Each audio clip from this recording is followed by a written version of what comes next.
8 ingredient Philly cheesesteak, guys. Keep watching to see how.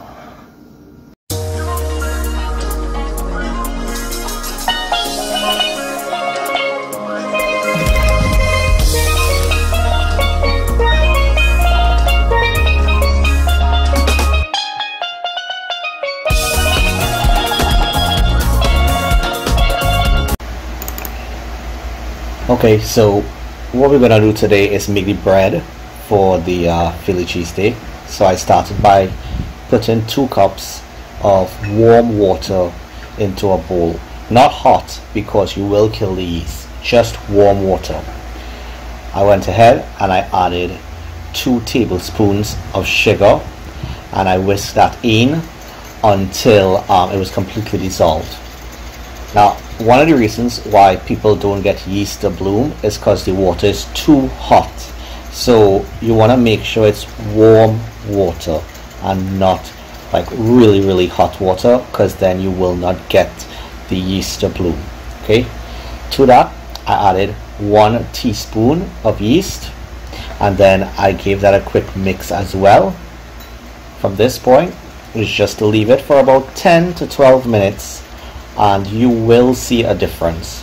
So when we get back, you will see the difference between now and when the yeast is activated.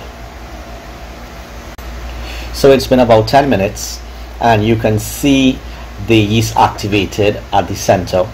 So now we're just gonna mix our wet ingredients with the dry ingredients.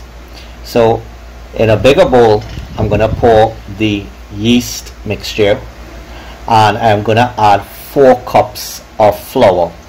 So a good base to start with when making any kind of bread or pizza or any kind of soft dough is, for every 1 cup of water you're gonna use 2 cups of flour.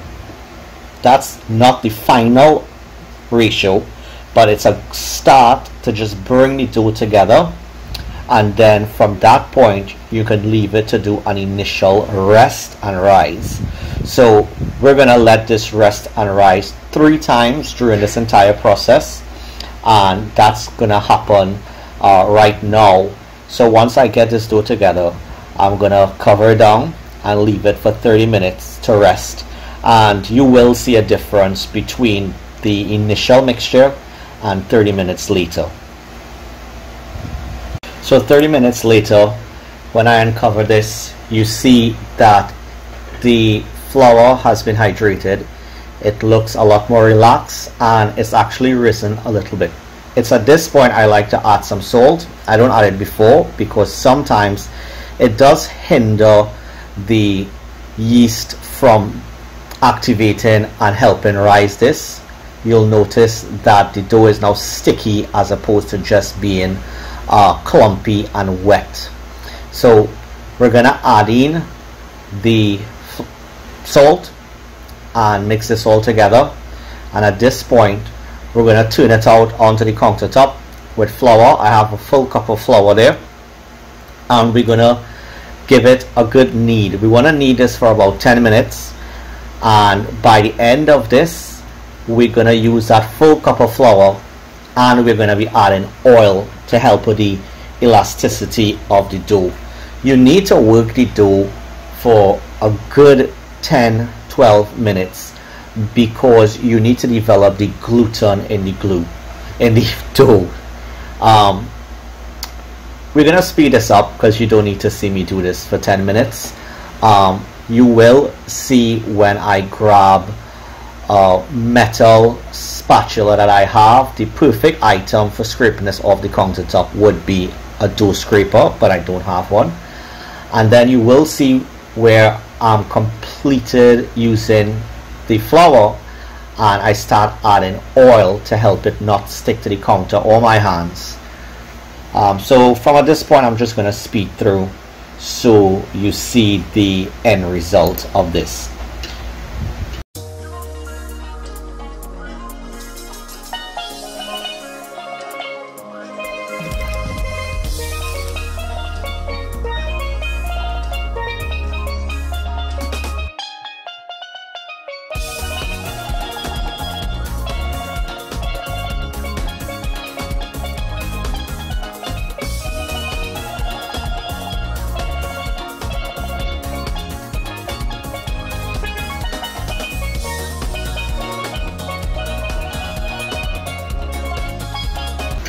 Okay, so at this point here, we're just gonna bring it all together, stick it back into the bowl, and we're gonna leave it to rest for another 30 minutes. So the second 30 minutes has gone by, and now we have the dough here. It's been rested, it has risen, and now I'm gonna form the rolls that I will eventually use for the Philly cheesesteak sandwich. Now I am no baker, I am no pro. In fact, this is the first time I'm making hoagies specifically, so my ability to measure it and shape it is not so great, but who cares, you know? At the end of the day, if you're gonna eat a good sandwich, that's all that matters. So again, I'm just gonna use a scraper to bring it all together, and then I'm gonna cut it into 6 relatively similar sizes, and then shape it to the best of my ability. Right now I'll just speed up and get ahead of all of this to show you guys when I'm done with that. So this is what I came out with. I have 6 rolls that I'm now gonna let rest for a full hour, so the dough is really relaxed and risen.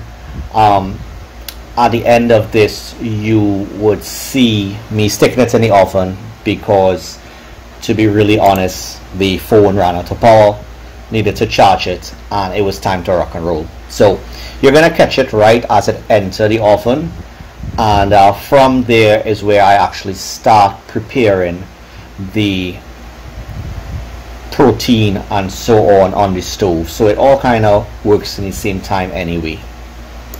Alright guys, so now we're gonna start prepping for the actual filling for the Philly cheesesteak sandwich. So we're gonna keep it simple.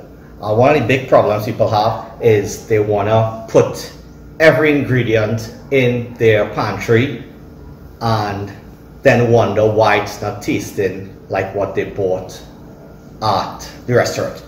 The key is to keep it simple. So we're just gonna do some salt, black pepper, a little bit of sugar, touch of soy sauce. That's gonna help with the color of the beef as well. And then for the veggies, we're just gonna do bell pepper, onions, and we're gonna season it with just salt and black pepper. And that's it. The key to it is the flavor should be the beef. Don't overpower the beef with a bunch of ingredients. So we're just gonna speed through cutting up these things, and then at the very end, we will show you guys how to season it up in more detail. Okay,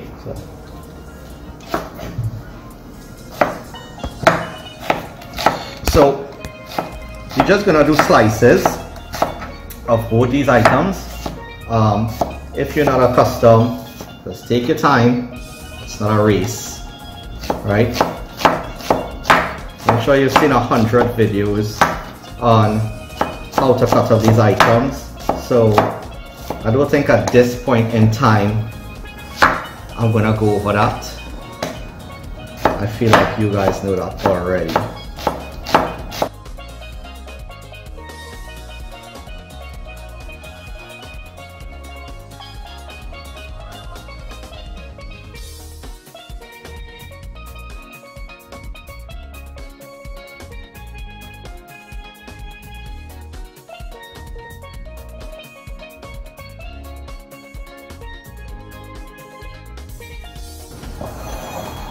Alright, we're just going to throw these into this bowl, and you just separate the onions as you do this.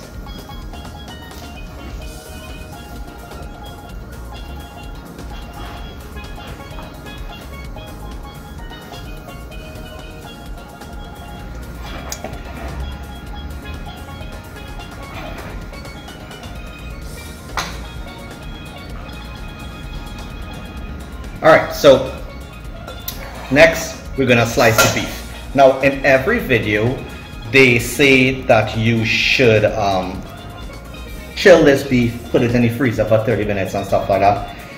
I actually don't do that because I don't like slicing the beef down. I find as though you never get it thin enough.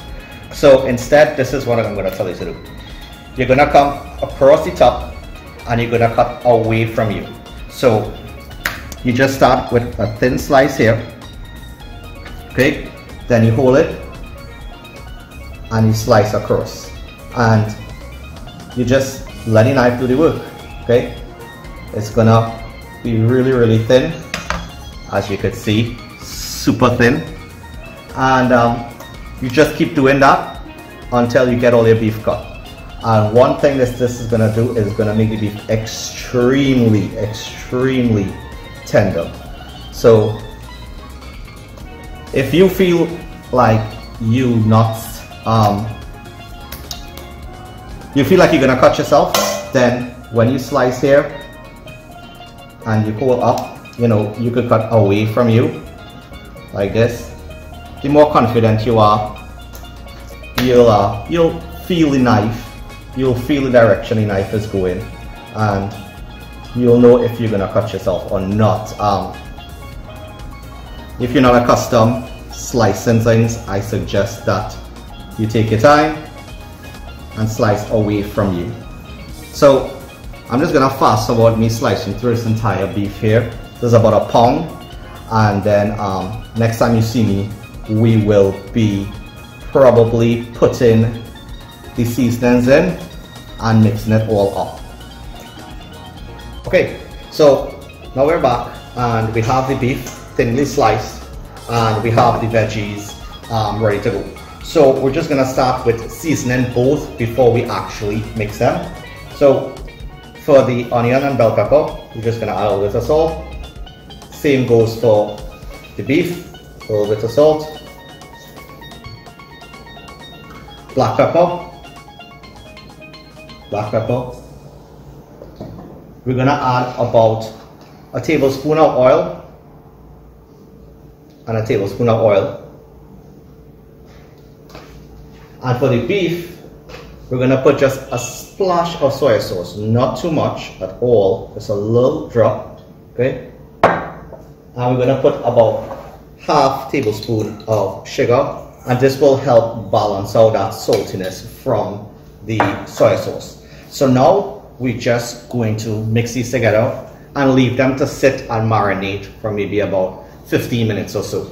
In that 15 minutes, we're gonna put the oven on and get it preheated for the bread that we had ready to go. And pretty much we will be able to get all this put together within the next 25-30 minutes. So let's just mix this and then we will see each other when it's time to cook.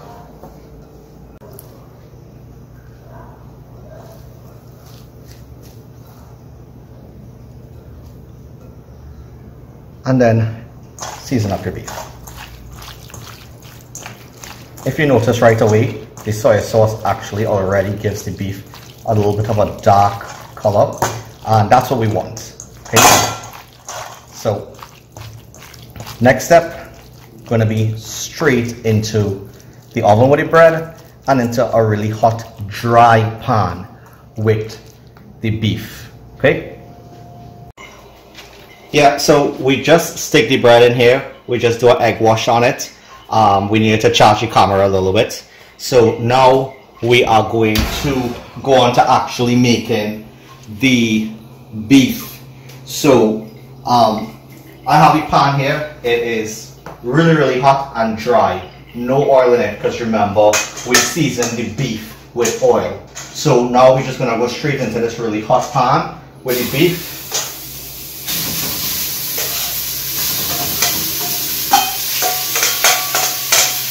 And we're just gonna leave this to sear.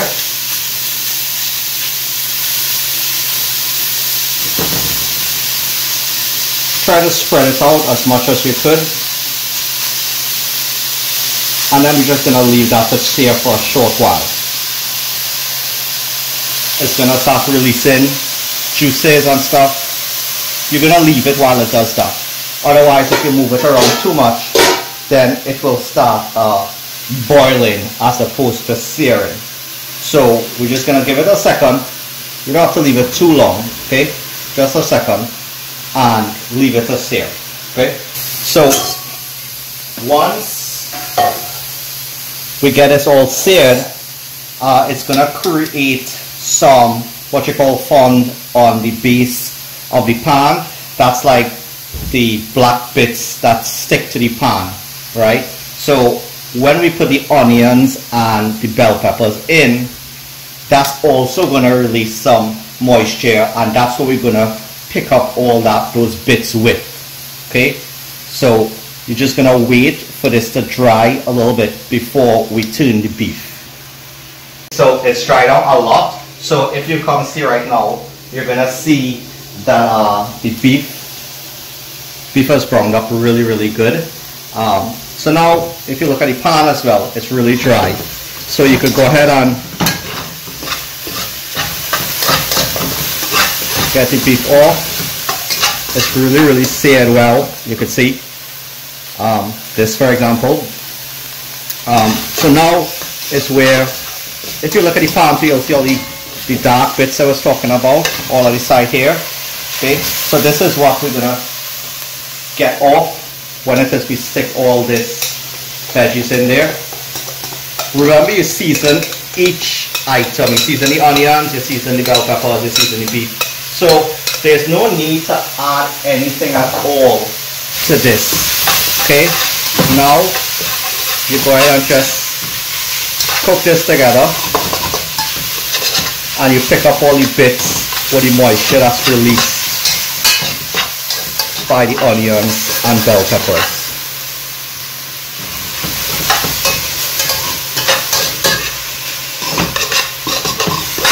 If you look now at that same side of the pan, you're going to notice it all get picked up, because now it's all parts of the flavors that's in the onions and bell peppers. So to be honest, at this point we are actually good. We could take this off, and then the last thing we need to do is when we assemble the Philly cheesesteak, we'll put the cheese at the top, stick it in the oven on the broiler for 30 seconds to a minute, just so that cheese could get all melty and good. But that's it. At this point, we just wait for the bread. Alright guys, so bread is out of the oven. It was in there for 375, 20 minutes. I turned it around 10 minutes in, and then let it finish for another 10 minutes. I forget to record it coming out of the oven, but these are them right here.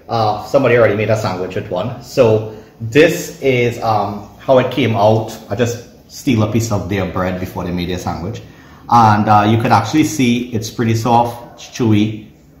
So this is the bread we're going to use now to make the Philly cheesesteak. Obviously most people just gonna start from this point because they already purchased the bread. So we have our beef. We're gonna load up these sandwiches here. It's only 4 of us here, so we have 4 sandwiches. We're gonna make fries as well to go with it. So this is more than enough to feed anybody. And just so you guys know, this total this year is probably gonna be 1/3, if not cheaper, that you're gonna pay outside. So just distribute this as evenly as you could. Make sure everybody get a good bit. And then we're gonna load it up with cheese and stick them in the oven.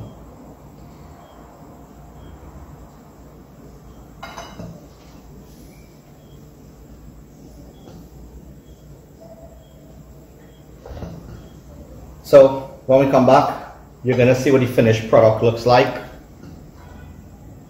And that's it.